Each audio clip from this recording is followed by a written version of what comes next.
محترم بزرگ و عزیز دوستو، اللہ جل جلالہ و عم نوالہ نے انسانوں کو بے شمار نعمتیں عطا فرمائی ہیں، ان گنت نعمتیں عطا فرمائی ہیں۔ اتنی نعمتیں اللہ پاک نے بندوں کو عطا فرمائی ہیں کہ بندہ اگر ان کو گننا چاہے، شمار کرنا چاہے، اس کا حساب کرنا چاہے، اپنے اندازے میں لانا چاہے تو یہ اس کے بس کی بات نہیں ہے۔ قرآن پاک میں اللہ پاک نے خود اس کو بیان فرمایا کہ میں نے اتنی نعمتیں بندوں کو عطا کی ہیں کہ اگر وہ گننا چاہیں تو گن نہیں سکتے۔ وَإِن تَعُدُّوا نِعْمَةَ اللَّهِ لَا تُحْصُوهَا، تو ان بے شمار نعمتوں میں سے ایک بہت بڑی نعمت اللہ پاک نے انسانوں کو عقل عطا فرمائی ہے۔ عقل اللہ کی ایک بہت بڑی نعمت ہے۔ اسی عقل کی وجہ سے انسان کے کمزور ہاتھوں پر اللہ نے پوری کائنات کو مسخر کیا ہے، اور اسی عقل کی وجہ سے اللہ پاک نے اسے دنیا میں زمین پر اپنا خلیفہ بنایا ہے۔ تو معلوم ہوا کہ اسلام میں عقل کی بڑی اہمیت ہے۔ اسی لیے قرآن پاک میں اللہ تبارک و تعالی نے بے شمار جگہوں پر انسانوں کو غور و فکر کرنے کی طرف توجہ دلائی ہے، تفکر اور تدبر کی دعوت دی ہے کہ انسانوں تم اپنی عقل کا استعمال کرو، سوچو، غور کرو، تفکر اور تدبر سے کام لو۔ اللہ پاک نے بے شمار جگہوں پر بندوں کو اس کی طرف توجہ دلائی ہے۔ ظاہر سی بات ہے، تفکر اور تدبر کا مطلب یہی ہے کہ آدمی جس چیز کا مشاہدہ کرے، جس چیز کو دیکھے، جو کچھ سنے اور جو کچھ جانے، اس کے علم میں جو بات آئے، آدمی اپنی عقل کو اس میں استعمال کر کے، غور و فکر کر کے انجانی حقیقتوں کو معلوم کرنے کی کوشش کریں۔ اسی عقل کی بنیاد پر اللہ تبارک و تعالی نے انسان کو دوسری مخلوقات پر ایک امتیازی شان عطا فرمائی ہے۔ ورنہ طاقت کے اعتبار سے دیکھا جائے اور جسامت کے اعتبار سے دیکھا جائے تو بہت سارے جانور ایسے ہیں کہ انسان ان کے سامنے چونٹی کے برابر نظر آئے۔ تو اسی عقل کی بنیاد پر اللہ تبارک و تعالی نے انسان کو دوسری تمام مخلوقات پر ایک امتیازی شان عطا فرمائی ہے۔ اسی امتیازی شان کی وجہ سے انسان دوسری مخلوقات سے افضل ہے، دوسری مخلوقات پر فوقیت رکھتا ہے۔ اور یہی عقل ہے جن کو استعمال کر کے دنیا میں انسان نے کیا کیا چیزیں نہیں بنائی۔ پہاڑوں کو اس نے تراش لیا، زمین کے اندر اس نے راستے بنائے، اور ہوائی جہاز کے پرزے اس نے بنائے، راکٹ اور میزائل اس نے بنائے، کمپیوٹر اور سیٹلائٹ جیسا نظام اس نے اپنی عقل کو استعمال کر کے بنایا، اور یہ عقل اللہ کی دی ہوئی بڑی نعمت ہے۔ تو اسی عقل کی بنیاد پر اللہ تبارک و تعالی نے انسان کو ایک عظیم الشان امتیاز عطا فرمایا ہے دوسری مخلوق پر۔ اسی لیے قانون اسلامی کے ماہرین اور فلاسفہ نے لکھا ہے کہ شریعت کے جتنے احکامات ہیں، اللہ پاک نے جتنے احکامات دیے ہیں، جتنے کرنے کے کام بتائے ہیں، اور جن کاموں سے بچنے کا اللہ پاک نے حکم دیا ہے، جو نورانی اور مبارک شریعت، پاکیزہ شریعت اللہ کے رسول صلی اللہ علیہ وسلم لے کر آئے ہیں، وہ شریعت کے تمام احکام بنیادی 5 مقاصد پر مبنی ہیں۔ یعنی ان کی بنیاد ان 5 مقصدوں پر ہے۔ نمبر 1 دین کی حفاظت، نمبر 2 جان کی حفاظت، نمبر 3 نسل کی حفاظت، نمبر 4 مال کی حفاظت اور نمبر 5 عقل کی حفاظت۔ تو ان 5 بنیادوں پر اللہ پاک نے شریعت کے احکامات دیے ہیں۔ یہی انسان، یہی عقل مند اور عقل کا اعلیٰ درجہ رکھنے والا انسان جب عقل کو خراب کرنے والی چیزیں استعمال کرتا ہے، شراب کو منہ لگاتا ہے یا نشے کی چیزوں کا استعمال کرتا ہے، تو پھر یہ اعلیٰ درجے کا انسان، امتیازی شان رکھنے والا انسان، دوسری مخلوقات پر فوقیت رکھنے والا انسان جانوروں سے بھی بدتر ہو جاتا ہے، جانوروں کی سطح سے بھی نیچے اتر جاتا ہے۔ جب آدمی شراب کو منہ لگاتا ہے، نشے کی چیزوں کا استعمال کرتا ہے، تو اچھے برے کی تمیز اس کے اندر سے ختم ہو جاتی ہے، اپنے اور غیر کی تمیز اس کے اندر سے ختم ہو جاتی ہے۔ اس کو یہ پتہ نہیں ہوتا کہ باپ کون ہے، ماں کون ہے، بیٹی کون ہے، بہن کون ہے، بھائی کون ہے، اپنا کون ہے، پرایا کون ہے۔ جبکہ چوپایوں اور جانوروں کو اللہ پاک نے اتنی سمجھ تو عطا فرما رکھی ہے کہ جانور اپنے اور پرائے میں فرق کرنا جانتا ہے، ماں باپ میں فرق کرنا جانتا ہے، بیٹے اور بھائی میں فرق کرنا جانتا ہے۔ لیکن انسان جب عقل کو خراب کرنے والی چیزوں کا استعمال کرتا ہے، شراب کو منہ لگاتا ہے یا نشے کی چیزوں کا استعمال کرتا ہے، تو وہ جانوروں کی سطح سے بھی نیچے گر جاتا ہے۔ میرے عزیز و دوست بزرگوں، جس سماج میں اور آپ رہ رہے ہیں، جس معاشرے میں اور آپ زندگی گزار رہے ہیں، آج ہمارے موجودہ سماج اور معاشرے میں نشے کی عادت اور نشے کی لت اتنی تیزی سے بڑھ رہی ہے، بالخصوص ہمارے نوجوان جس تیزی کے ساتھ اس میں مبتلا ہو رہے ہیں وہ انتہائی افسوسناک ہے، اور صورتحال اتنی بدتر ہو گئی ہے، صورتحال اتنی خطرناک ہے کہ ہزاروں گھر تباہی اور بربادی کے دہانے پر ہیں، خاندانوں کے خاندان بکھر رہے ہیں، طلاق کی شرحیں بڑھتی جا رہی ہیں اور اخلاق کی گراوٹ روز بروز بڑھتی جا رہی ہے۔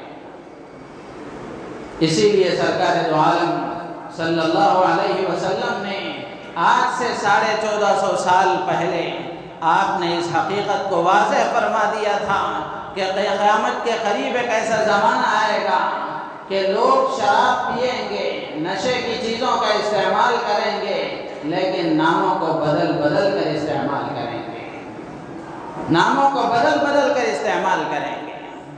میرے عزیز و دوست بزرگوں، آج ہمارے معاشرے میں یہ وبا عام ہے، یہ وبا عام ہے، بڑوں کے حد تک بات رہی، نوجوان بھی اس میں مبتلا ہیں۔ اب نوجوانوں سے ہٹ کر 10، 11، 12، 8 سال کے بچے بھی اس میں مبتلا ہیں۔ ظاہر سی بات ہے کہ عقل رکھنے والے، معاشرے کی اصلاح کی فکر رکھنے والے، ان کے لیے یہ بہت ہی تفتیش کی اور تشویشناک بات ہے، بہت ہی افسوسناک یہ صورتحال ہے۔ تو سوال یہ پیدا ہوتا ہے جو آج اس وقت میں اس کا جواب عرض کروں گا کہ آخر ہمارے معاشرے میں یہ نشے کی لعنت اتنی عام کیوں ہوتی جا رہی ہے؟ ہمارے نوجوان نشے کے عادی کیوں ہوتے جا رہے ہیں؟ اور نشہ اتنا محبوب کیوں ہوتا جا رہا ہے؟ اس کے بغیر آدمی کو چین و سکون کیوں نہیں مل رہا ہے؟ یہ ہر عقل مند کے ذہن میں پیدا ہونے والا سوال ہے، جس کے جواب کی آدمی کو تفتیش کرنی چاہیے، معلوم کرنا چاہیے کہ اس کا جواب کیا ہے۔ قرآن پاک میں، احادیث کی روشنی میں علماء امت نے اس کے بے شمار وجوہات لکھی ہیں کہ موجودہ سماج میں، موجودہ معاشرے میں، نوجوانوں میں کیوں شراب کی عادت عام ہوتی جا رہی ہے اور نوجوان کیوں اتنی بری طرح سے نشے کی لت میں پھنسے ہوئے ہیں۔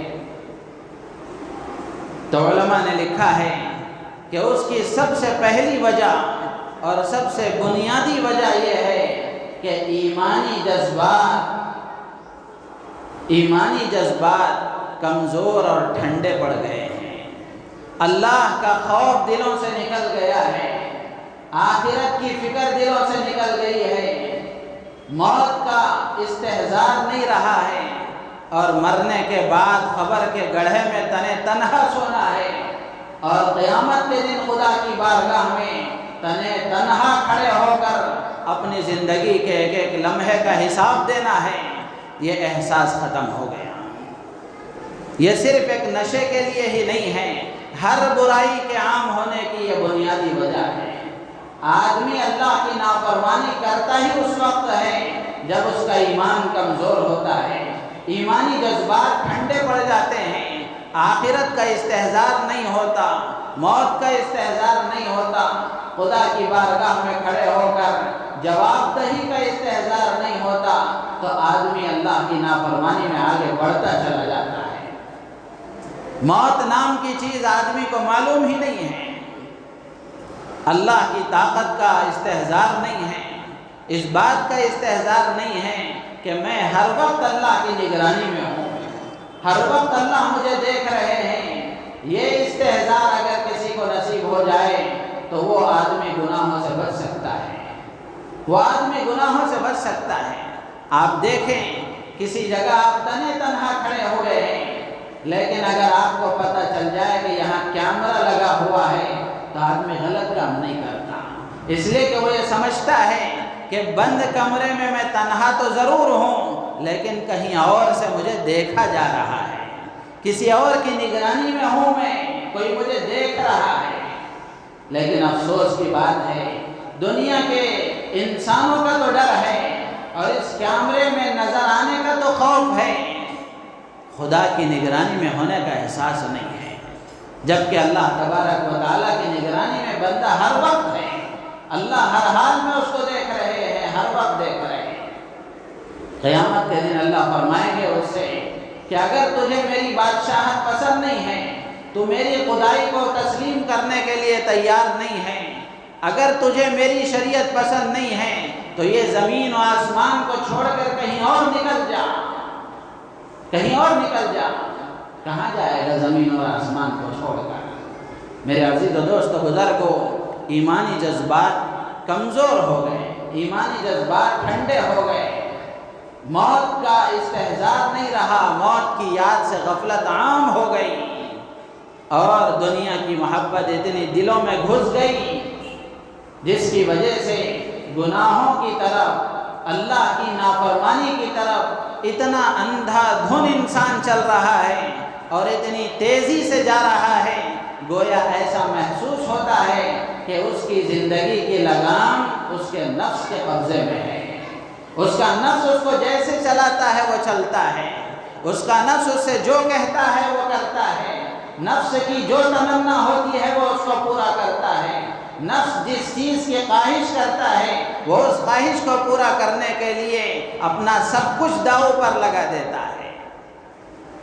میرے عزیز و دوست و بزرگوں، قرآن پاک میں اللہ نے فرمایا ہے کہ جب انسان شریعت کی لگام کو چھوڑ دیتا ہے، اپنی لگام کو نفس کے قبضے میں دے دیتا ہے، تو پھر وہ اللہ کی حفاظت سے محروم ہو جاتا ہے، پھر اللہ کو اس بات کی کوئی پرواہ نہیں ہے کہ وہ ہلاکت اور بربادی کے کس گڑھے میں جا کر گرے، اللہ کو کوئی پرواہ نہیں ہے۔ قرآن پاک میں اللہ نے فرمایا ان شر الدواب عند اللہ الصم البکم الذین لا یعقلون، کہ بدترین جانور زمین پر وہ لوگ ہیں جو گونگے اور بہرے اپنی عقل سے کام نہیں لیتے۔ وَلَوْ عَلِمَ اللَّهُ فِيهِمْ خَيْرًا لَأَسْمَعَهُمْ وَلَوْ أَسْمَعَهُمْ لَتَوَلَّوْا عَنْهُ وَهُمْ مُعْرِضُونَ۔ اللہ تعالیٰ فرماتے ہیں کہ اگر ان بندوں کے اندر اللہ کے علم میں کوئی بھلائی ہوتی ہے، ان کے اندر کوئی خیر ہوتا ہے، تو اللہ تبارک و تعالیٰ ان کو حق کو قبول کرنے کا مادہ ان کے اندر پیدا فرماتے ہیں، سننے کی استعداد ان کے اندر پیدا فرماتے ہیں، سمجھنے کی استعداد ان کے اندر پیدا فرماتے ہیں، عمل کی توفیق ان کو دیتے ہیں۔ اور اگر ان کے اندر کوئی بھلائی نہیں ہوتی، کوئی خیر نہیں ہوتا، اور حق کو قبول کرنے کی طلب نہیں ہوتی، تو پھر اللہ تبارک و تعالیٰ ان کو توفیق دے بھی، اللہ فرماتے ہیں لَتَوَلَّوْا عَنْهُ وَهُمْ مُعْرِضُونَ، اللہ کی توفیق کے بعد بھی وہ پھر جاتے ہیں۔ معلوم ہوا کہ خیر کے کاموں کی توفیق، اچھے کاموں کی توفیق، نیک اعمال کی توفیق اسی بندے کو ملتی ہے جس کے اندر حق کو قبول کرنے کی طلب ہوتی ہے۔ بے طلبوں کو خدا کچھ نہیں دیتے، جس کے اندر طلب ہوتی ہے خدا اسی کو عطا فرماتے ہیں۔ اگر بندہ اللہ کی احکامات کو قبول کرنے سے پیچھے ہٹ جائے، اللہ کی شریعت سے آزاد ہو کر زندگی گزارنا چاہے، وہ اللہ کی حفاظت سے محروم ہو جاتا ہے، اللہ کی حفاظت سے محروم ہو جاتا ہے، جس کے نتیجے میں وہ ہر جگہ ٹھوکر کھاتا پھرتا ہے، ہر جگہ پریشان ہوتا پھرتا ہے۔ لیکن اس کے بجائے اگر کوئی آدمی اللہ کے احکامات کو پورا کرنے کی طلب اپنے اندر رکھتا ہے، جذبہ اپنے اندر رکھتا ہے، اگر اس کے نفس کی چاہت کی وجہ سے یا بشری تقاضے کی وجہ سے گناہ کا تقاضا اگر اس کے اندر پیدا بھی ہو جائے، قرآن میں اللہ فرماتے ہیں وَاعْلَمُوا أَنَّ اللَّهَ يَحُولُ بَيْنَ الْمَرْءِ وَقَلْبِهِ، کہ اللہ تبارک و تعالی اس کے نفس کے ان چونچلوں کو پورا ہونے نہیں دیتے، اس کو بچا لیتے ہیں اپنی قدرت سے، اس کی حفاظت فرما دیتے ہیں گناہوں کے ارتکاب سے۔ ان اللہ یحول بین المرء وقلبہ، لیکن اگر کوئی آدمی اللہ سے حفاظت طلب ہی نہ کرے، اللہ سے مدد کا طلبگار ہی نہ ہو، شریعت پر عمل کرنے کا شوقین ہی نہ ہو، شریعت سے بیزار ہو جائے، اللہ کے احکامات پر عمل کرنا اس کے لیے بوجھ ہو جائے، اللہ فرماتے ہیں ایسے بندوں کی مجھے کوئی ضرورت نہیں ہے۔ محتاج بندہ ہے، اللہ محتاج نہیں ہے، محتاج بندہ ہے۔ اسی لیے اللہ نے قرآن میں فرمایا کہ اگر تم ٹیڑھے ہو جاؤ گے اللہ اور ٹیڑھا کر دیں گے، اللہ اور ٹیڑھا کر دیں گے۔ اور قرآن پاک میں 13ویں پارے میں اللہ نے صاف فرمایا جب تم بدلنا نہیں چاہتے تو اللہ بھی نہیں بدلاتے۔ ان اللہ لا یغیر ما بقوم حتی یغیروا ما بانفسہم، کہ اللہ تعالیٰ نے آج تک اس قوم کی حالت نہیں بدلی جس کو خود اپنی حالت بدلنے کا خیال نہ ہو، جو خود کو بدلنا نہ چاہے، اللہ کو کوئی ضرورت نہیں پڑی ہے کہ زبردستی اس کو بدلے۔ خود نماز پڑھنا نہ چاہے، اللہ کو کوئی ضرورت نہیں ہے کہ زبردستی اس کو نماز پڑھوائیں۔ خود اللہ کے احکامات پر عمل کرنا نہ چاہے، اللہ کو کوئی ضرورت نہیں پڑی ہے کہ زبردستی اس سے احکامات پر عمل کروائیں۔ طلب ہمارے اندر ہونی چاہیے، مدد اللہ سے ہمیں مانگنا چاہیے، اس لیے کہ ضرورت ہمیں ہے، ضرورت مند ہم ہیں، محتاج ہم ہیں۔ اگر ہم اللہ کی طرف رجوع کریں گے، حدیثوں میں سرکار دو عالم صلی اللہ علیہ وسلم نے صاف فرمایا کہ اگر کوئی بندہ اللہ کی طرف متوجہ ہوتا ہے، اللہ کی مدد کا طلبگار ہوتا ہے، اللہ کی نصرت کا انتظار کرتا ہے، تو اللہ تبارک و تعالیٰ کی طرف وہ ایک قدم بڑھاتا ہے، اللہ 2 قدم بڑھاتے ہیں۔ وہ اللہ کی طرف چل کر آتا ہے، اللہ دوڑ کر اپنی رحمت کے آغوش میں اس کو لے لیتے ہیں۔ شرط یہ ہے کہ پہل بندہ کرے، شرط یہ ہے کہ پہل بندہ کرے، پہلا قدم بندہ اٹھائے، اللہ دوسرا قدم اٹھانے کی توفیق دیں گے۔ تو معلوم ہوا کہ آج ہمارے معاشرے میں بالخصوص نوجوانوں میں یہ نشے کی جو وبا عام ہے، اس کا یہ بنیادی سبب ہے، اس کی یہ بنیادی وجہ ہے کہ ایمانی جذبات کمزور ہو گئے، ایمانی جذبات ٹھنڈے ہو گئے، آخرت کا استحضار نہیں رہا، موت کی یاد سے غافل ہو گیا انسان، قبر کی اندھیری کوٹری اس کو یاد نہیں رہی، اور محشر کے میدان میں جہاں نفسی نفسی کا عالم ہوگا، انبیاء بھی اپنے بارے میں پریشان ہوں گے، ایسے ماحول میں اس بندے کا کیا حال ہوگا؟ اس محشر کے میدان میں تنے تنہا کھڑے ہو کر اللہ کے سامنے اپنی زندگی کا حساب دینا ہوگا۔ اس جواب دہی کا احساس نہیں رہا، اس جواب دہی کا احساس نہیں رہا، اللہ کی طاقت کا استحضار نہیں رہا، جس کی وجہ سے آدمی اندھا دھن گناہوں کی طرف جا رہا ہے۔ اس کو یہ خیال نہیں ہے کہ میں کس کی نافرمانی کر رہا ہوں، کیا میں کسی کا بندہ ہوں، کیا میں پابند ہوں کہ نہیں ہوں، یہ تک بھی آدمی سوچنے کے لیے تیار نہیں ہے۔ تو میرے عزیز و دوست و بزرگوں، یہ پہلی وجہ اور بنیادی وجہ ہے۔ ہر نافرمانی کی یہی وجہ ہے، ہر غلطی کی یہی وجہ ہے۔ جب بھی بشری تقاضے کی وجہ سے، انسان ہونے کے ناطے نفس کے تقاضا کرنے کی وجہ سے، شیطان کے بہکاوے میں آنے کی وجہ سے، ماحول کے رو میں بہہ جانے کی وجہ سے، اگر آدمی سے کوئی گناہ ہو بھی جاتا ہے، گناہ کی طرف آدمی قدم بڑھا بھی لیتا ہے، اگر وہ یہ سوچ لیتا ہے کہ میں خدا کی نگرانی میں ہوں، خدا مجھے دیکھ رہا ہے، اللہ پاک اسے اپنی قدرت سے محفوظ فرما لیں گے، اللہ پاک اسے اس گناہ سے بچا لیں گے۔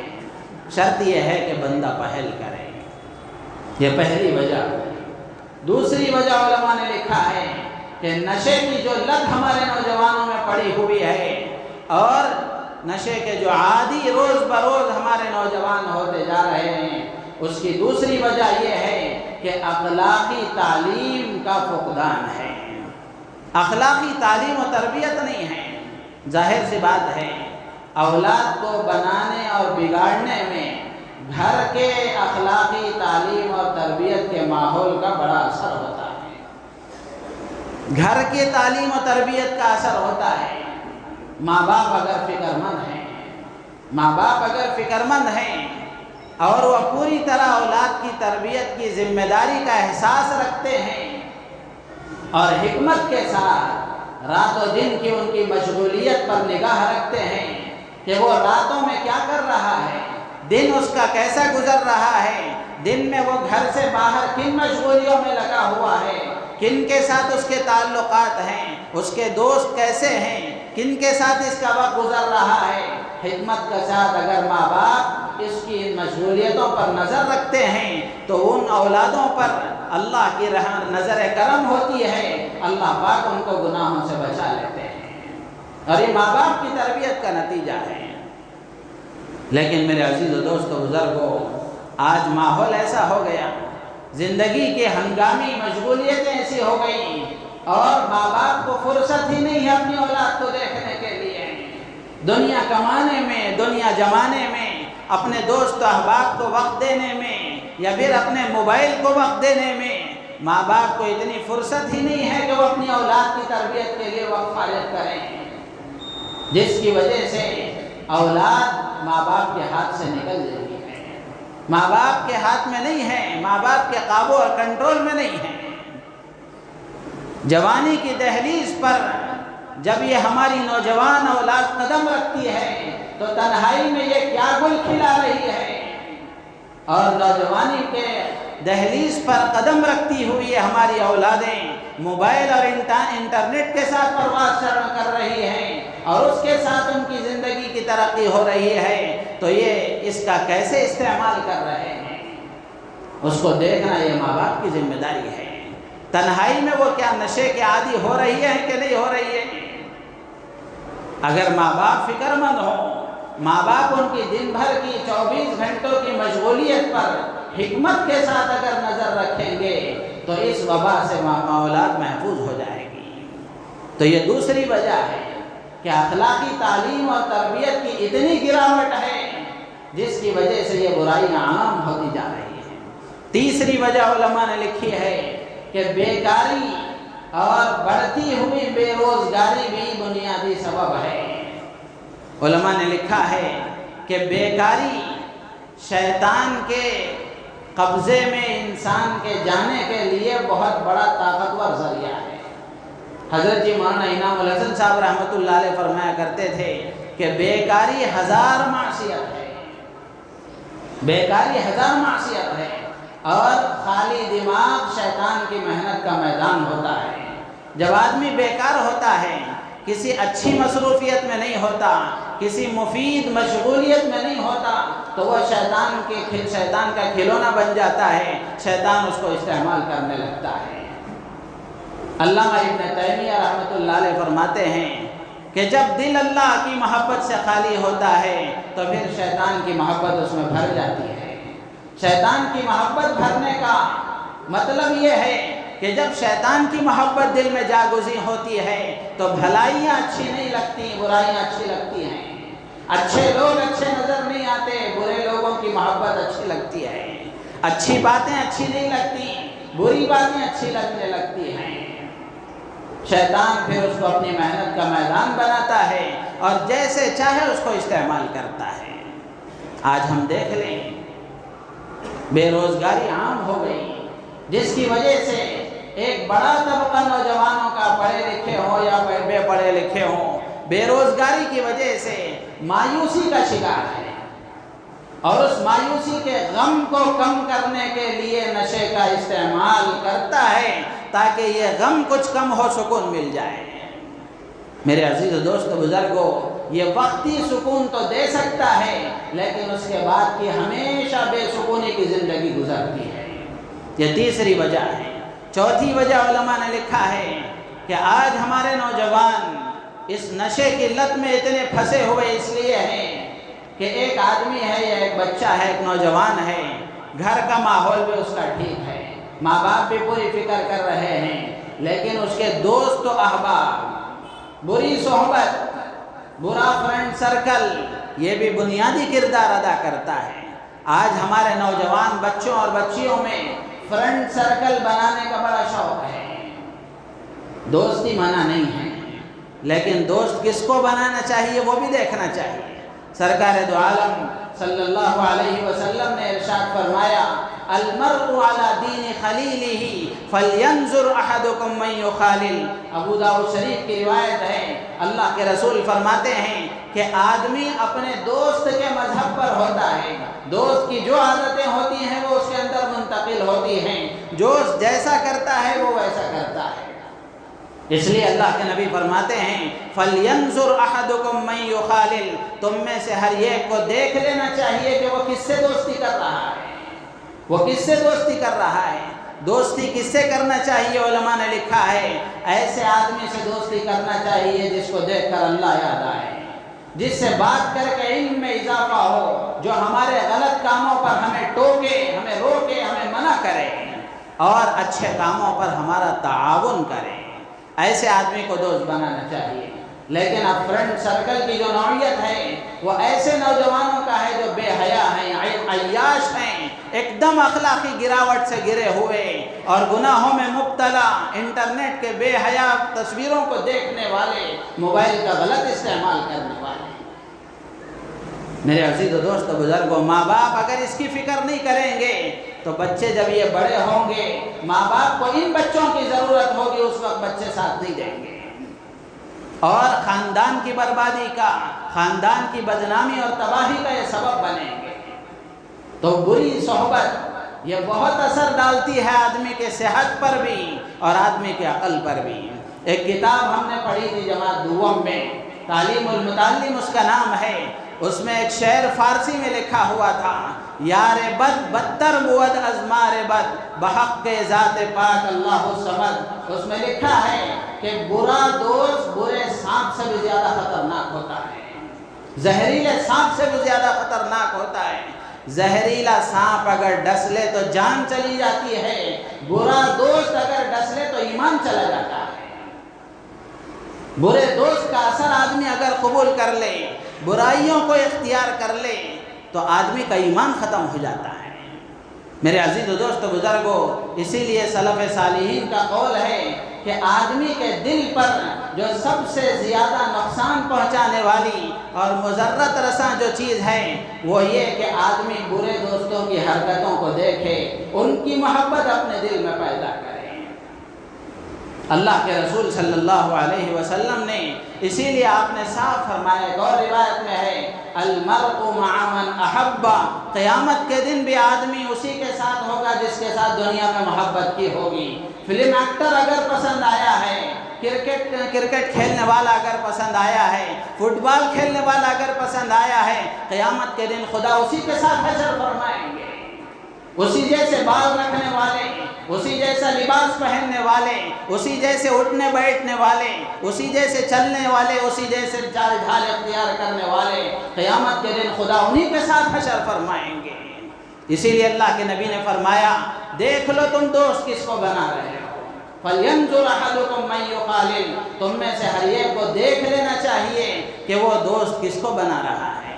دوست ایسے آدمی کو بنانا چاہیے جس کو دیکھ کر اللہ یاد آئے، یہ بھی حدیث میں ہے، جس کو دیکھ کر اللہ یاد آئے، جس سے بات کر کے ہمارے علم میں اضافہ ہو اور جو ہماری غلطیوں پر ہمیں ٹوکے۔ جی حضوری کرنے والے کو نہیں بنانا چاہیے، جی حضور آپ جو کر رہے ہیں سب صحیح ہے۔ ایسے آدمی کو اگر دوست بنائیں گے خود بھی برباد ہوگا، تمہیں بھی برباد کر دے گا۔ غلطیوں پر ٹوکنے والا ہونا چاہیے، اور اگر کوئی اچھا کام ہم کر رہے ہوں تو اس اچھے کام پر ہمیں شاباشی دینے والا، اس میں ہمارا تعاون کرنے والا، ہمیں آگے بڑھانے والا ہونا چاہیے۔ ایسے آدمی کو دوست بنانا چاہیے۔ میرے عزیز و دوست و بزرگوں، نوجوانوں، اس بات کو اچھی طرح سمجھ لو، دیکھ لو کہ دوست کس کو بنا رہے ہو۔ تمہارا دوست کیسا ہے، اس کی راتیں کیسی ہیں، اس کا دن کیسا ہے، اس کی تنہائیاں کیسی ہیں، وہ مجمع میں کیسا رہتا ہے، اس کی عبادتیں کیسی ہیں، اس کی اللہ کی نافرمانیاں کیسی ہیں، دیکھ کر آدمی کو دوست بنانا چاہیے۔ اور ماں باپ کو بھی پوری نگہداشت کرنی چاہیے، پوری نگرانی سے کرنی چاہیے کہ میرا بچہ کس کے ساتھ تعلق قائم کیا ہوا ہے۔ آج کل تعلق صرف ملنے سے بھی نہیں ہوتا، اب تو واٹس ایپ موجود ہے، فیس بک موجود ہے، سوشل میڈیا موجود ہے، محبتیں میسج کے ذریعے سے منتقل ہو رہی ہیں۔ پہلے میسج شروع ہوتا ہے، پھر اس کے بعد میں چلتے چلتے محبت یہاں تک آتی ہے کہ کب تک یہ بغیر دیکھا دیکھی بات چلتی رہے، چلو اب ملاقات کریں گے۔ ارتداد اسی طرح آ رہا ہے اندر میں، ہمارے لڑکے مرتد اسی طرح ہو رہے ہیں، لڑکیاں مرتد اسی طرح ہو رہی ہیں۔ پہلے سوشل میڈیا کا استعمال ہوتا ہے، پھر اس کے بعد محبتیں ہوتی ہیں، پھر اس کے بعد عزتیں لوٹی جاتی ہیں، پھر اس کے بعد ہمارے نوجوان ایمان سے حد ہو بیٹھتے ہیں۔ تو میرے عزیز و دوست و بزرگوں، یہ چوتھی وجہ ہے بری صحبت۔ اس کے بعد علماء نے لکھا ہے کہ ہمارے دین سے ناواقفیت بھی ہے، دین سے ناواقفیت ہے، دین سے بے شعوری ہے، دین کا علم نہیں ہے، جس کی وجہ سے یورپ کی، مغرب کی اتنی اندھی تقلید ہے کہ وہ جیسا کہیں گے ویسے مانیں گے، جیسا فیشن ہوگا ویسے ہم چلیں گے۔ اب کپڑے اچھے پہننے کا فیشن نہیں ہے، کپڑے پھاڑ کر پہنے تو وہ فیشن چل رہا ہے۔ عجیب بات ہے، ایک بچہ مکتب میں آیا، گھٹنے کے پاس اس کی پینٹ پھٹی ہوئی تھی، میں نے کہا سلانے کے لیے آپ کے پاس پیسے نہیں تھے، کیوں یہ پھاڑ کے آئے ہیں؟ تو وہ کہنے لگے نہیں، اسی طرح خریدے ہیں، اسی طرح خریدے ہیں۔ عجیب بات ہے، ایسے لوگوں کی عقل پر استغفار پڑھنا چاہیے۔ میرے عزیز و دوست و بزرگوں، یورپ کی اندھا دھند تقلید ہے، اللہ کے رسول کی شریعت سے محبت نہیں ہے، صرف نام کی محبت ہے، کام کی محبت نہیں ہے۔ نہ لباس اللہ کے رسول کا پسند ہے، نہ چہرہ اللہ کے رسول کا پسند ہے، نہ طور و طریقہ اللہ کے رسول کا پسند ہے، نہ کھانے پینے کے طور طریقے اللہ کے رسول کے پسند ہیں۔ بتاؤ قیامت کے دن ہم کیا صورت دکھائیں گے اللہ کے نبی کو؟ کیا صرف یہ کہیں گے کہ اب ربیع الاول آ رہا ہے، ایک جلوس نکال کر ہم کہیں گے کہ عاشق نبی ہیں، یا پھر 12 ربیع الاول میں ایک جلسہ کر کے کہیں گے کہ ہم اللہ کے نبی کے عاشق ہیں؟ قیامت میں اللہ کے رسول صلی اللہ علیہ وسلم، حدیث میں موجود ہے کہ ایک بندہ اللہ کے نبی کے سامنے لایا جائے گا، فرشتے اس کو وہاں سے ہٹا دیں گے، اللہ کے نبی پوچھیں گے یہ میرا امتی ہے؟ جبرائیل یا فرشتے کوئی اور ہوں گے، وہ کہیں گے اللہ کے نبی یہ آپ کا امتی ضرور ہے، لیکن آپ کے دنیا سے تشریف لے جانے کے بعد اس نے آپ کے دین کو چھوڑ کر کوئی نیا دین اختیار کر لیا تھا، آپ کا طریقہ اسے پسند نہیں تھا، بدعتوں کو اس نے اختیار کر لیا تھا۔ اللہ کے نبی فرمائیں گے سحقاً سحقاً، دور ہو جائے یہاں سے۔ جس کو اللہ کے نبی دور کر دیں اس کا کون مددگار اور مدد کرنے والا ہوگا؟ تو میرے عزیز و دوست و بزرگوں، یہ بنیادی وجوہات ہیں اور بنیادی اسباب ہیں۔ ہم میں سے ہر ایک آدمی کو دیکھنا چاہیے کہ آج ہمارے معاشرے میں، ہمارے نوجوانوں میں یہ نشے کی جو عادت بڑھتی جا رہی ہے اور اس لت میں پڑے ہوئے ہیں، تو اس کی یہ بنیادی وجوہات ہیں۔ ان وجوہات کو ختم کرنے کی کوشش کرنا چاہیے۔ اگلی جمعہ یہ بات میں عرض کروں گا کہ اس کو ختم کرنے کا طریقہ کیا ہے، کہ یہ عادت مسلمانوں سے اور انسانوں سے، نوجوانوں سے کس طرح دور ہو، کیسے ہم اس کو دور کر سکیں گے۔ اس کے کیا طریقے ہیں، علماء نے وہ بھی لکھے ہیں۔ اللہ تعالیٰ جزائے خیر عطا فرمائے۔ امت کے علماء نے ساری چیزیں قرآن و حدیث کی روشنی میں ہمارے سامنے رکھی ہے، شرط یہ ہے کہ ہم معلوم کرنے والے بنیں۔ اللہ تعالیٰ سے دعا ہے اللہ تعالیٰ ہم سب کو ان باتوں پر عمل کی توفیق عطا فرمائے، ہماری نیتوں میں اخلاص پیدا فرمائے، سچا پکا مسلمان بن کر جینے اور ایمان کی حالت میں دنیا سے رخصت ہونے کی اللہ تعالیٰ ہمیں توفیق عطا فرمائے۔ آمین وآخر دعوانا الحمدللہ۔